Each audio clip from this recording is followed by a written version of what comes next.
हर हर महादेव भक्तों, आप लोगों का मेरे YouTube चैनल में स्वागत है। भगवान शिव और माता पार्वती की कृपा आप लोगों पे हमेशा बनी रहे। गरुड़ पुराण क्या कहता है? क्या आत्मा को भी लगती है भूख? ऐसा इसके पीछे का कारण क्या है? क्या आत्मा जो होते हैं जिनकी मृत्यु हो जाती है, क्या कभी उनको भी भूख लगती है? तो चलिए हम आप लोगों को इस वीडियो के माध्यम से बताते हैं। तो आप इस वीडियो को पूरा देखिएगा, आधा अधूरा बिल्कुल भी ना देखें। चलिए हम लोग वीडियो की ओर बढ़ते हैं। क्या आपने कभी गहराई से सोचा है, जब मनुष्य का शरीर पंच तत्वों में विलीन हो जाता है तब उसकी आत्मा कहाँ जाती है? क्या आत्मा सच में जीवित रहती है? और अगर हाँ तो क्या उसे भी भूख लगती है? क्या आत्मा भी किसी रूप में भोजन करती है? तो दोस्तों, आज हम खोलेंगे गरुड़ पुराण के उन रहस्यमय पत्रों को जिन्हें केवल कुछ ही लोग जानते हैं। वो गुण ज्ञान जो जीवन, मृत्यु और आत्मा के वास्तविक स्वरूप को उजागर करता है। यह कोई सामान्य ग्रंथ नहीं, स्वयं भगवान विष्णु द्वारा गरुड़ जी को उपदेशित सत्य है, जो मृत्यु के बाद की यात्रा को विस्तार से समझाता है। तो इस वीडियो को अंत तक ज़रूर देखें, क्योंकि अंत तक पहुँचते पहुँचते आपको केवल मृत्यु का ही नहीं, परमात्मा से जुड़ने का मार्ग भी दिखाई देगा, जो जीवन की सबसे महान उपलब्धि होती है। कथा का प्रारंभ कुछ यूं होता है। भगवान विष्णु क्षीर सागर में ध्यान मगन थे। तभी उनके वाहन और परम भक्त गरुड़ जी वहाँ उपस्थित हुए। भगवान ने अपनी आंखें खोली, मुस्कुराए और स्नेह से पूछा, हे गरुड़, आज तुम अत्यंत गंभीर भाव में प्रतीत हो रहे हो। कहो, किस जिज्ञासा के उत्तर की खोज में आए हो? गरुड़ जी ने विनम्रता से कहा, हे प्रभु, सब मनुष्य इस पृथ्वी से चला जाता है, उसका शरीर तो पंच तत्वों में समाहित हो जाता है, परंतु उसकी आत्मा का क्या होता है? क्या आत्मा भी भूख प्यास महसूस करती है? क्या कभी आत्मा को भी भूख प्यास लगता है?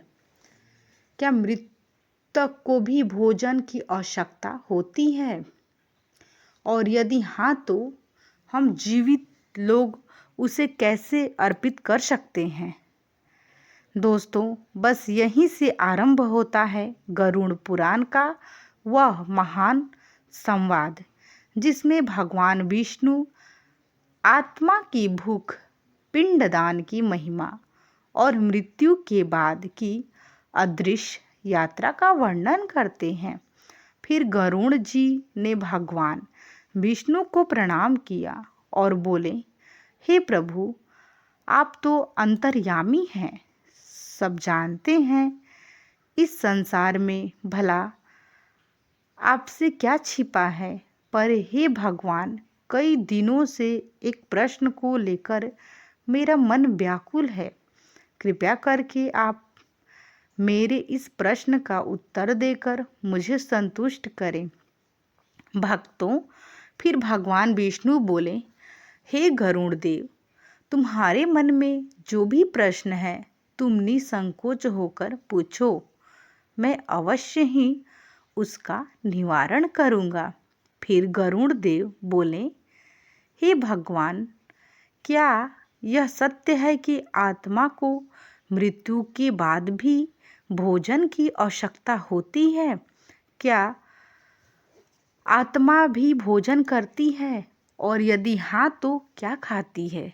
और उन्हें भोजन कहाँ से प्राप्त होता है।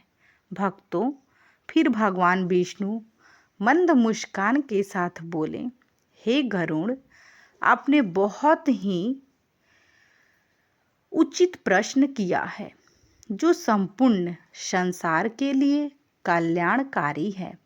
हे गरुड़, मृत्यु केवल शरीर की ही होती है, आत्मा अमर है, परंतु वह भी भूख और प्यास का अनुभव करती है। पर इस रहस्य को अच्छे से समझने के लिए पहले मैं आपको एक कथा सुनाता हूँ। कहते हैं कि इस कथा को जो भी व्यक्ति ध्यानपूर्वक और आखिरी तक सुन लेता है तो उसके कोटि कोटि पापों का नाश होता है।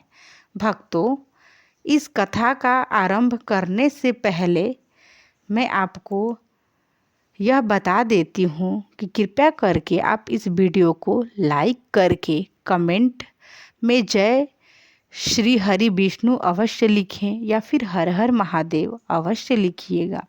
तो चलिए शुरुआत करते हैं गरुड़ पुराण की इस ज्ञानवर्धक प्रस्तुति की। भगवान विष्णु गरुड़ देव को कथा सुनाना प्रारंभ करते हैं और कहते हैं, हे गरुड़, रामपुर नामक एक गांव था जहां जीवन अपनी गति से चलता था, लेकिन उस दिन गांव की हवाओं में कुछ अलग था, क्योंकि गांव की सबसे बुजुर्ग महिला गायत्री देवी का देहांत हो गया था।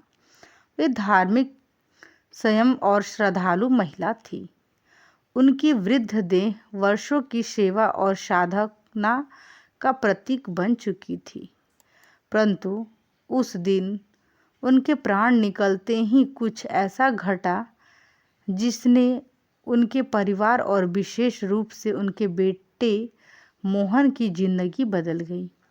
मोहन एक सरकारी कर्मचारी था जो शहर में रहता था।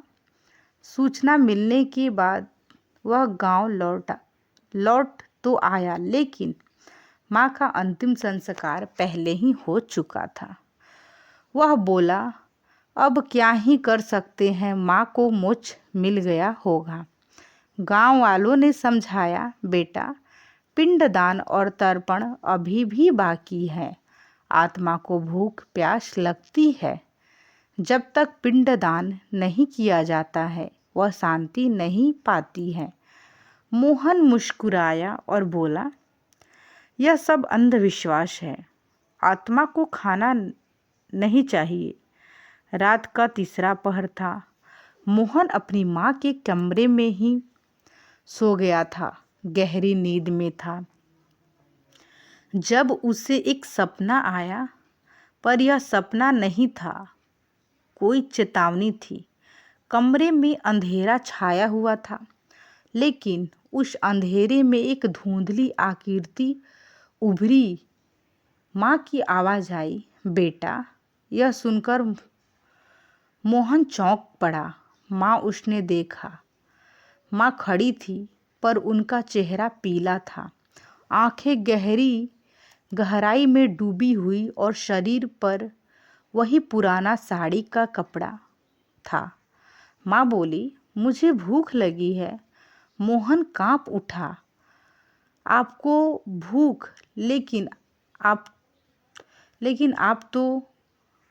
दोस्तों, माँ का स्वर अब करुणा और पीड़ा से भर गया। बेटा, शरीर चला गया, लेकिन आत्मा जीवित है। तक तुम तर्पण और पिंडदान नहीं करोगे, मैं तृप्त नहीं हो सकती। मेरा सूक्ष्म शरीर तड़प रहा है। अचानक कमरे की दीवारें कांपने लगीं। माँ की साया धुएं में बदल गई और मोहन की नींद टूट गई। पसीने में तरबतर दिल जोर जोर से धड़क रहा था। सुबह होते ही मोहन उठा और बैठा। सपना आंखों में घूम रहा था। वह सोचने लगा क्या माँ सच में भूखी है? क्या यह सिर्फ मेरा वहम है या कोई संकेत? उसी समय गांव की पुजारी उसके घर आए और बोले, बेटा, तुम्हारे पिता ने जब तुम्हारे दादा के लिए पिंडदान नहीं किया था तब भी घर में अजीब घटनाएं होने लगती थीं। तुम्हारी माँ धार्मिक थी, इसीलिए वे तुम्हें संकेत दे रही हैं। अब भी समय है। पिछली रात मोहन ने माँ की आत्मा को देखा था, भूखी, असहाय और तड़पती हुई। उस रात के बाद उसकी सोच बदल चुकी थी। वह जानना चाहता था, क्या सच में आत्मा को भूख लगती है? क्या यह सब केवल एक सपना था या गरुड़ पुराण में सचमुच इसका कोई प्रमाण है? वह गांव के वृद्ध और विद्यमान पंडित त्रिभुवन शर्मा के पास गया। उन्होंने गरुड़ पुराण का संदर्भ खोलते हुए कहा, बेटा, जब कोई जीव इस शरीर को छोड़ता है तब उसकी आत्मा सूक्ष्म शरीर में प्रवेश कर लेती है। यह सूक्ष्म शरीर ही उस आत्मा का अस्थायी माध्यम बनता है, जिसके जरिए वह अपने कर्मों के अनुसार यमलोक की यात्रा करती है। लेकिन यह यात्रा तुरंत नहीं होती। मृत्यु के बाद आत्मा कम से कम 10 दिन तक इस पृथ्वी पर ही रहती है। वह अपने घर, अपने प्रियजनों के बीच ही भटकती है, परंतु अब वह किसी को छू नहीं सकती, अपनी बात किसी से कह नहीं सकती, सिर्फ वह महसूस कर सकती है। पिंड अकेलापन और भूखा। जिस प्रकार शरीर को भोजन चाहिए होता है, उसी तरह सूक्ष्म शरीर को भी एक प्रकार का पोषण चाहिए होता है। यह पोषण तिल, जल और पिंडदान के माध्यम से उसे प्राप्त होता है। आत्मा को शांति तभी मिलती है जब उसके लिए तर्पण और श्राद्ध कर्म विधि पूर्वक किए जाएं। गरुड़ पुराण में लिखा है, यदा यदा शरीर आत्मा यमलोक गच्छति। यदि आत्मा के लिए तर्पण न किया जाए तो वह सुधा के व्याकुल हो जाती है। भक्तों, फिर मोहन ने उत्साह से पूछा, लेकिन आत्मा तो अदृश्य है, वह भोजन को कैसे ग्रहण करती है? पंडित जी मुस्कुराए और बोले, बिल्कुल सही प्रश्न। आत्मा स्वयं भोजन नहीं खा सकती, क्योंकि उसमें स्थूल शरीर नहीं होता है। लेकिन जब परिवारजन श्राद्ध एवं और मंत्रों के साथ तर्पण और पिंडदान करते हैं तो वह सूक्ष्म ऊर्जा के रूप में आत्मा तक पहुंचता है। वह भाव को ग्रहण करती है, पदार्थ को नहीं। यदि तर्पण श्राद्ध और प्रेम से किया जाता है तो आत्मा तृप्त हो जाती है, लेकिन यदि इसे अपेक्षा से किया गया या बिल्कुल ना किया गया तो आत्मा भूखी रह जाती है। यह सुनकर मोहन भयभीत हो गया। फिर पंडित जी से बोला, जब आत्मा को उसकी भूख का समाधान नहीं मिलता तो वह धीरे धीरे क्रोधित और व्याकुल हो जाती है। कई बार वह घर के सदस्यों को संकेत देती है, सपन में आना, किसी की तबीयत खराब होना, घर में अशांति फैलाना, यहाँ तक कि पितृ दोष उत्पन्न हो जाना। यह सब आत्मा की असंतुष्टि के लक्षण हैं। पिंडदान मृत आत्मा के लिए वही है जो किसी यात्री के लिए रास्ते का भोजन होता है। जब पिंडदान विधि पूर्वक होता है, तिल, कुश, जल और मंत्रों के साथ, तब आत्मा को वह ऊर्जा मिलती है जिससे वह यमलोक की यात्रा पूरी कर पाती है।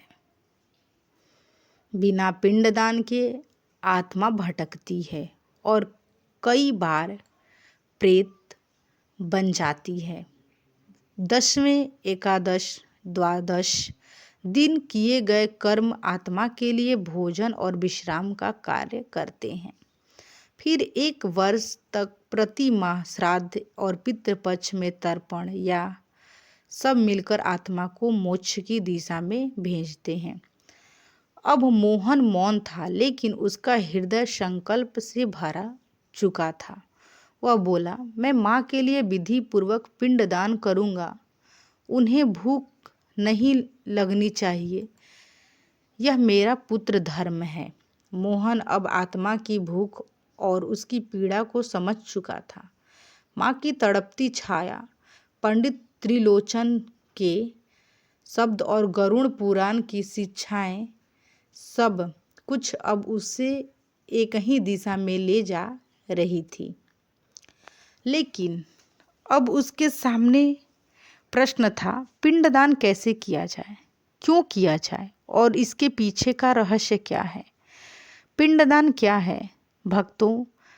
पंडित त्रिलोचन ने समझाया, पिंड का अर्थ होता है अन्न का वह गोला आकार जिसमें तिल और जौ, घी, दूध, चावल और जल मिश्रित होते हैं। इसे मंत्रों के साथ मृत आत्मा को अर्पित किया जाता है। यह पिंड आत्मा को सूक्ष्म शरीर के लिए ऊर्जा, भोजन और यात्रा का माध्यम होता है। गरुड़ पुराण में लिखा है, पिंडदान करने का अर्थ होता है पिंडदान, तीर्थ, जल और अन्न के माध्यम से पितृ सदा तृप्त होते हैं। मृत्यु के बाद 10 दिन विशेष महत्व रखते हैं। हर दिन विशेष मंत्रों के साथ आत्मा को एक पिंड समर्पित किया जाता है। हर दिन का एक उद्देश्य होता है। पहले दिन मृत्यु की पीड़ा से मुक्ति, तीसरे दिन सूक्ष्म शरीर का निर्माण, 7वें दिन यात्रा के मार्ग का सहारा, 10वें दिन आत्मा की स्थिरता और तृप्ति। पंडित जी बोले, हिंदू शास्त्रों में कर्मकांड केवल प्रतीक नहीं, एक गहरा मनोवैज्ञानिक और ऊर्जा आधारित विज्ञान है।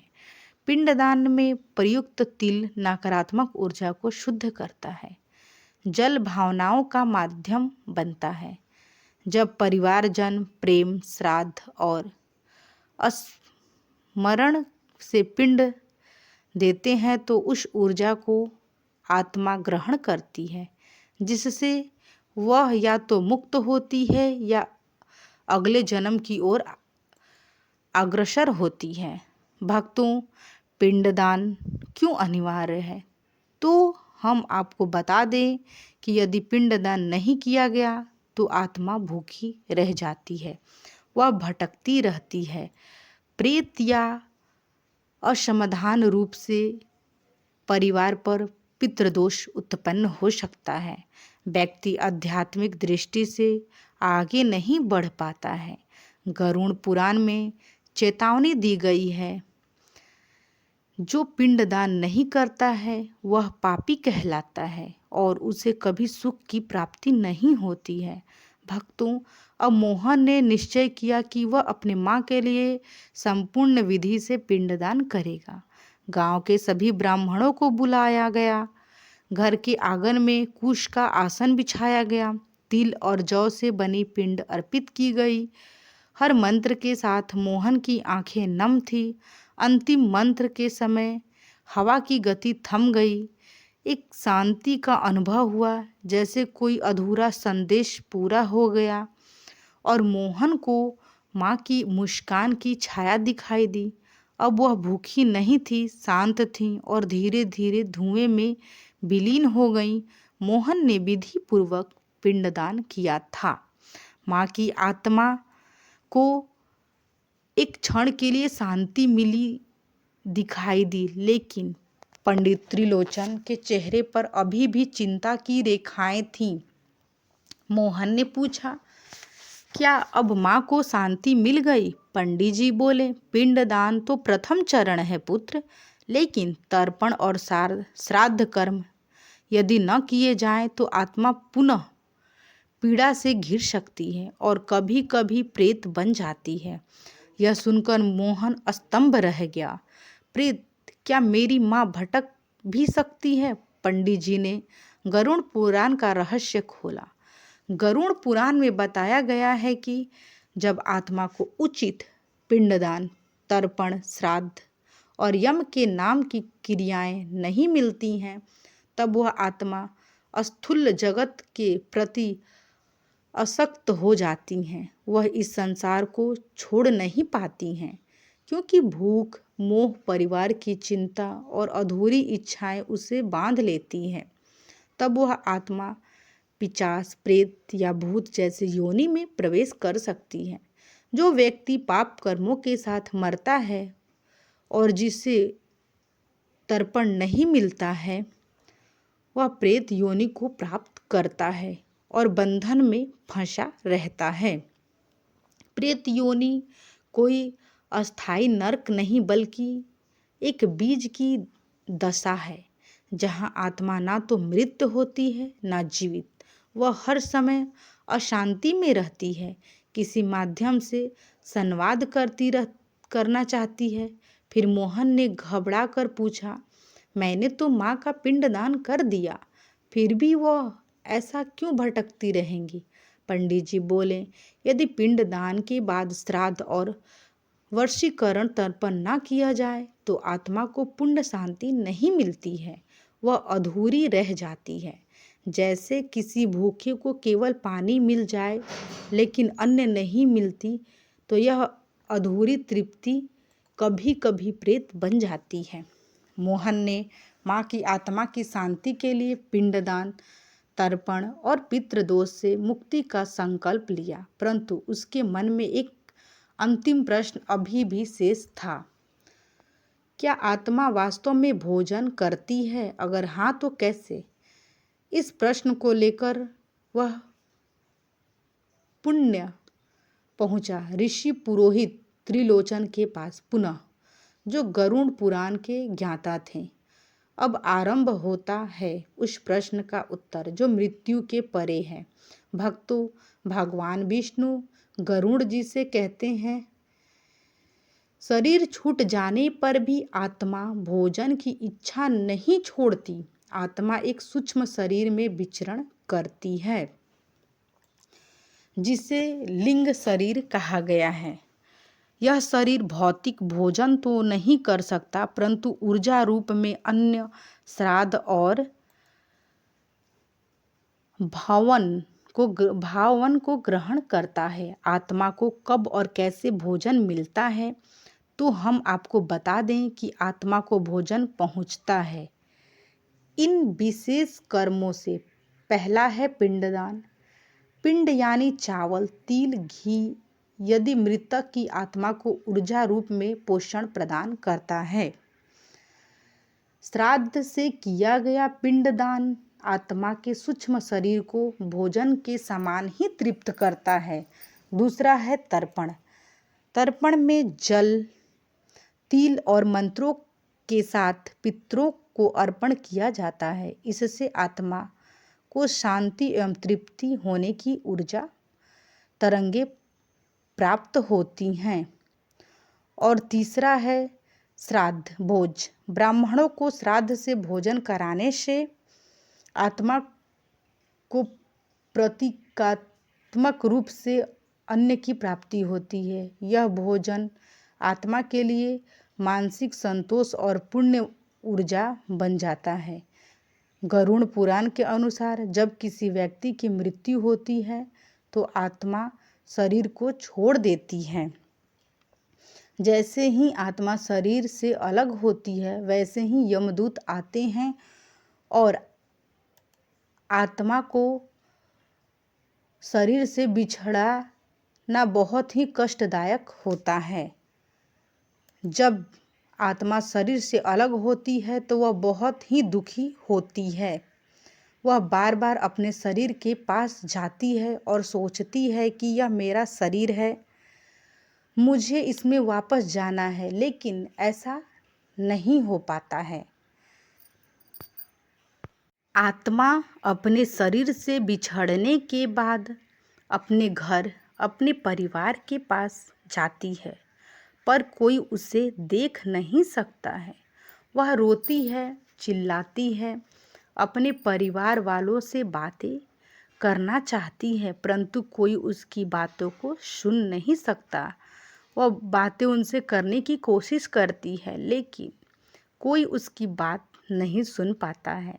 ऐसे में आत्मा को बहुत भूख और प्यास लगती है, लेकिन वह कुछ खा नहीं सकती, क्योंकि वह अब सूक्ष्म शरीर में होती है। गरुड़ पुराण में यह भी कहा गया है कि जब तक आत्मा को विधि पूर्वक पिंडदान नहीं मिलता, तब तक आत्मा भूखी, प्यासी और दुखी रहती है। पिंडदान के द्वारा ही आत्मा की भूख और प्यास शांत होती है। जब घर वाले पिंडदान करते हैं तो आत्मा उसे ग्रहण करती है और संतुष्ट होती है।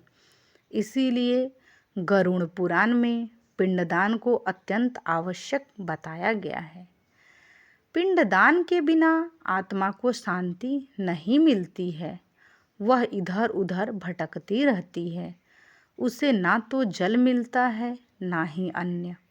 जो भी व्यक्ति अपने मृत पूर्वजों के लिए पिंडदान करता है, वह न केवल अपने पितरों को संतुष्ट करता है, बल्कि स्वयं के जीवन में भी सुख और समृद्धि प्राप्त करता है। इसीलिए गरुड़ पुराण में यह कहा गया है कि मनुष्यों को अपने पितरों के लिए पिंडदान अवश्य करना चाहिए। तो प्रेम से बोलिए जय हरि विष्णु, हर हर महादेव। ऐसे ही और भी रोचक और आध्यात्मिक वीडियो के लिए मेरे चैनल को सब्सक्राइब कर लें। भक्तों, आपको यह कथा कैसी लगी कृपया करके कमेंट करके ज़रूर बताएं। वीडियो पसंद आया होगा तो आप मेरे वीडियो को लाइक, शेयर एंड सब्सक्राइब करिएगा और अपने दोस्तों के साथ शेयर भी करें। कमेंट बॉक्स में जय श्री कृष्णा या हर हर महादेव लिखना बिल्कुल भी ना भूलें। और भगवान विष्णु की कृपा आप लोगों पे हमेशा बनी रहे। भगवान आप लोगों के घर में सुख, समृद्धि, धन, वैभव भी बनाए रखें। तो अब मैं इस वीडियो को यहीं पे एंड करूँगी। मिलूँगी नेक्स्ट वीडियो में। पूरा वीडियो देखने के लिए आप लोगों का बहुत बहुत धन्यवाद। हर हर महादेव भक्तों।